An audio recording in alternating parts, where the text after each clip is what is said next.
మంగళగిరిలో ఏఐవైఎఫ్ ఆధ్వర్యంలో అంబేద్కర్ విగ్రహం వద్ద నిరుద్యోగ యువత నిరసన నిర్వహించారు. జిల్లా ప్రధాన కార్యదర్శి షేక్ వలీ మాట్లాడుతూ ఎన్నికల సమయంలో ఇచ్చిన హామీ ప్రకారం జనవరి 1న జాబ్ క్యాలెండర్ విడుదల చేస్తామని చెప్పి వాగ్దానం నిలబెట్టుకోలేదని కూటమి ప్రభుత్వంపై విమర్శలు గుప్పించారు. నిరుద్యోగ భృతి అమలు, ఖాళీల భర్తీ వేగవంతం, రద్దయిన పరీక్షల స్పష్టమైన టైమ్లైన్, పారదర్శక నియామక ప్రక్రియలపై డిమాండ్లు ఉంచారు. PPP4 విధానంలో మెడికల్ కాలేజీల ప్రైవేటీకరణ నిర్ణయాన్ని వెనక్కి తీసుకోవాలని కోరారు.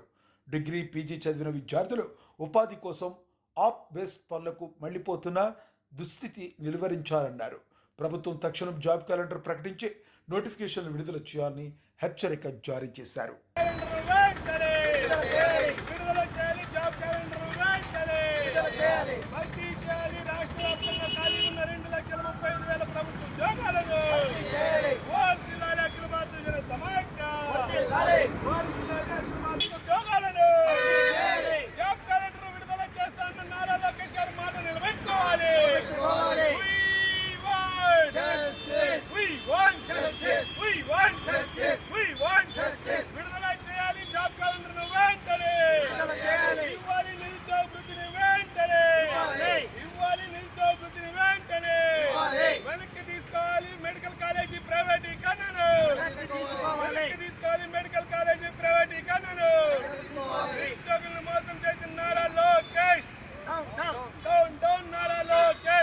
మంగళగిరి నియోజకవర్గ అఖిల భారత సమాఖ్య సమితి ఆధ్వర్యంలో ఏదైతే ఆనాడు ప్రతి యువగలం పాదయాత్రలో నారా లోకేష్ గారు మేము అధికారంలో రాగానే ఏదైతే 2,35,000 ప్రభుత్వ ఉద్యోగాలు ఖాళీగా ఉన్నాయో ఆ ప్రభుత్వ ఉద్యోగాలన్నీ భర్తీ చేసే బాధ్యత ఆనాడు లోకేష్ గారు నాది అని చెప్పారు. మరి ఈనాడు అధికారంలోకి వచ్చి సంవత్సరంన్నర కాలమైంది.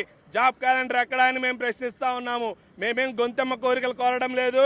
ఆనాడు యువగలం పాదయాత్రలో మేము జాబ్ క్యాలెండర్ విడుదల చేస్తాము, అదేవిధంగా నిరుద్యోగ భృతి 3,000 రూపాయలు ఇస్తామని చెప్పి అధికారంలోకి వచ్చిన నారా లోకేష్ గారు ఈనాడు ఎవరికి జాబ్స్ ఇచ్చారని మేము ప్రశ్నిస్తూ ఉన్నాము. నీ చుట్టుపక్కల ఉన్న మీ నాయకులకి వివిధ కార్పొరేషన్ల పేరుతో వాళ్ళకు ఉద్యోగాలు ఇచ్చుకొని క్యాబినెట్ హోదాలు ఇచ్చుకున్నారు తప్పించి ఎంఏలు, బిఏలు, ఎంబీఏలు చేసి రోడ్డు మీద ఉంటున్న నిరుద్యోగులకు మాత్రం ఉపాధి కల్పించలేకపోతా ఉన్నారు. తల్లిదండ్రులు మానసిక క్షోభకు గురవుతా ఉన్నారు. వివిధ కోచింగ్ సెంటర్లో లక్షలాది రూపాయలు ఫీజులు కట్టి వాళ్ళు కోచింగ్ తీసుకుంటా ఉంటే మీరు మాత్రం జాబ్ క్యాలెండర్ విడుదల చేయకుండా, మీరు ఉన్న ప్రభుత్వ ఉద్యోగాలను భర్తీ చేయకుండా మరోవైపు చూస్తూ ఉన్నాము. ప్రైవేటీకరణ దిశగా వెళ్తా ఉన్నారు. ప్రభుత్వ ఉద్యోగాలు ఎక్కడ అని మేము ప్రశ్నిస్తూ ఉంటే ఉన్న విశాఖ ఉక్కులో దాదాపు 1,200 మంది పర్మనెంట్ ఉద్యోగులను తీసేశారు, 3,000 మంది కాంట్రాక్ట్ ఉద్యోగులను తీసేశారు. ప్రైవేటీకరణ దిశగా అడుగులు వేస్తూ ఉన్నారు.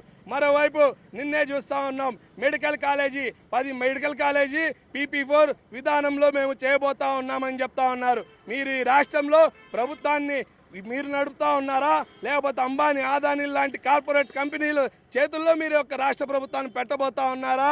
ఏదైతే మెరిట్ విద్యార్థులకి MBBS విద్యను దూరం చేసే విధంగా ఈ యొక్క కూటమి ప్రభుత్వం వ్యవహరిస్తూ ఉన్నది. ఖచ్చితంగా ఈ యొక్క మెడికల్ కాలేజీ నిర్ణయాన్ని వెనక్కి తీసుకోవాలి. ఏదైతే ఆనాడు యువగలం పాదయాత్రలో మీరు ఏదైతే హామీ ఇచ్చారో 2,35,000 ప్రభుత్వ ఉద్యోగాలను భర్తీ చేయాలి, నిరుద్యోగ భృతి 3,000 కూడా ఇవ్వాలని అఖిల భారత జనసమాఖ్యగా